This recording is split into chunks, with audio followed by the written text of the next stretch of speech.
यो चाहिँ हाम्रो संसारकोट हो र थाहा चाहिँ थाहा छैन 5वटा कोट मिलेर चाहिँ हाम्रो तल पञ्चकोट भनेको छ र त्यो 5वटा कोट चाहिँ के हुन् यदि तपाईँलाई थाहा छ भने त कोटको नाम कमेन्ट गर्नु होला है त अब त्यो चाहिँ संसारकोट भइहाल्यो अर्को चाहिँ हजुर अर्को चाहिँ तपाईँले अब थाहा भएको कोटको नाम ल कमेन्ट गर्नु है त त्यहाँ एउटा बाइक छ यहाँ उस ल धुलो ल बल्ल अब यो पिज तितौरी गरेर भ्याइन्छ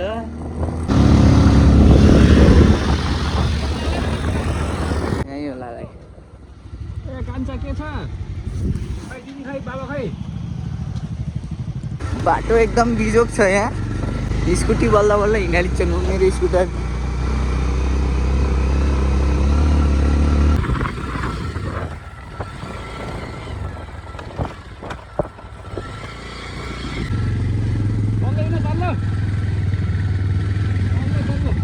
तपाईँ लिड हान्ने त उहाँबाट फर्किँदैछन् बेकार उता गर यता हो भन्दै नि दुःख पाइसकेँ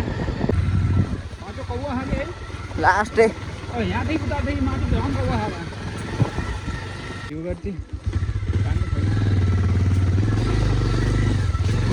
तितौरेको स्विमिङ पुल ल्याइरहेको छ यी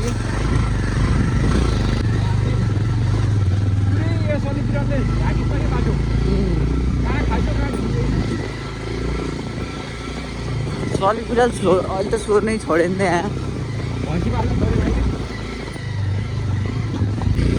स्याप्पै उकालो भयो यस्तो बाटो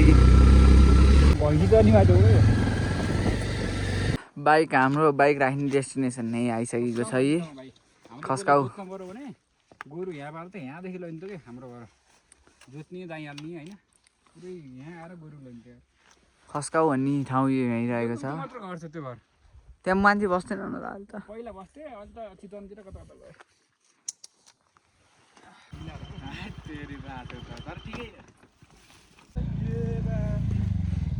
कस्तो लाग्यो भाइ बाटो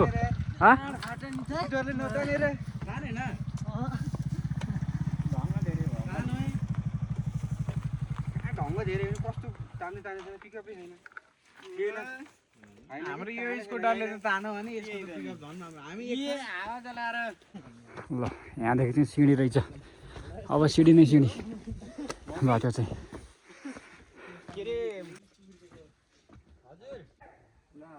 यो चाहिँ तितौराको गाउँ हो उता चाहिँ अलि हेज छ केही पनि देखेको छैन यताको चाहिँ भीम पोखरा ल फाइनल्ली 2480 मिटरमा रहेको संसारकोटमा आइयो यो चाहिँ बागलुङ नगरपालिका 7 मा रहेको छ यहाँ चाहिँ बोर्ड छ यताको अस्ति बेलडुङ्गा जान मिल्छ यता चाहिँ पातलको वन हुँदै म्याग्दी यता म्याग्दी जाने रहेछ तल त अब तितौरे भइहाल्यो यता गएपछि चाहिँ पञ्चकोटतिर निस्किन्छ त चाहिँ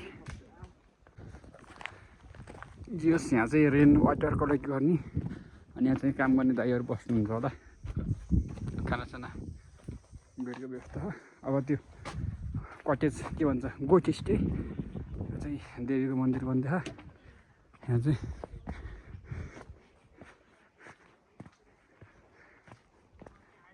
सही छ यता कुन डाँडा देखियो त्यो हाम्रो घुम्छ त होइन नि ट्याक्क चाहिँ ल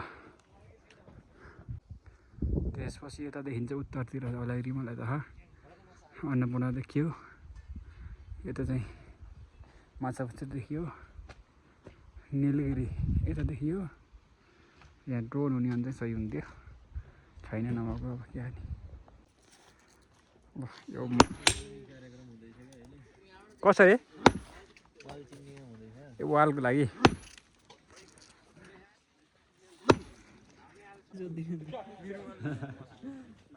अलि यस्तो पुरै यतातिर देखिनु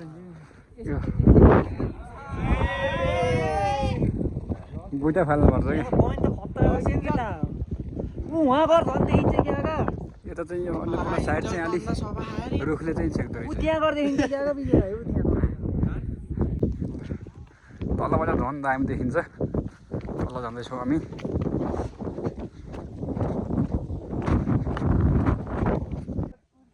ल यहाँदेखि बेनी बजार पनि देखियो। त्यसपछि यो धौलागिरी रेन्ज त भइहाल्यो। यहाँ त अन्नपूर्ण हाम्रो निलगिरीमा त खै हिउँै छैन। त्यसपछि अन्नपूर्ण साउथ।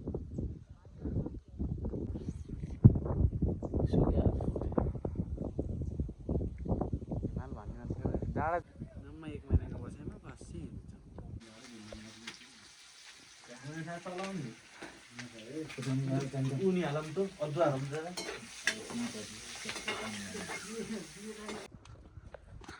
ल अब यहाँ चाहिँ हाम्रो पुरानो के भन्छ हात हतियार कोट भनेको चाहिँ हात हतियार राख्ने होइन, देवीलाई पूजा गर्ने ठाउँ हो। यहाँ चाहिँ पहिलाका राजाहरूले के भन्छ त्यो ढिकी मेल गर्ने के जस्तै यहाँ चाहिँ एउटा जातो है। अनि यहाँ चाहिँ खल, अब यो चाहिँ ढिकीको पिस्नी पनि हो, खल पनि हो, सबै हो। अब यो संरचनामा पनि एउटा चाहिँ मन्दिर बन्दैछ। अहिले चाहिँ यता वाल लाउने काम हुँदैछ। देवी मन्दिर बनिसक्यो। म चाहिँ यहाँ धेरै पहिला लकडाउनको बेला आएको थिएँ र यो चाहिँ एउटा 5 कोट मध्येको संसार कोट हो। अब यो 5वटा कोट मिलेर तल पञ्चकोट बनेको छ है। अब त्यो 4वटा कोट के हुन् थाहा भएकोले कमेन्ट गर्नुहोस् है। एउटा संसार कोट भइहाल्यो, अरू चाहिँ अब मेसो भएकोले ल कमेन्ट गर्नु। यहाँदेखि चाहिँ हिमालय रेन्ज, यता धौलागिरीको रेन्ज देखिन्छ, यता अन्नपूर्ण रेन्ज देखिन्छ। अलिकति तल ओपन प्लेसमा जानुपर्छ है। अलिकति यो चाहिँ फाल्नुपर्छ। अब यो चाहिँ फाल्न कति उपयुक्त छ छैन त्यो चाहिँ अब वन समितिले निर्णय गर्ला। त्यही हो।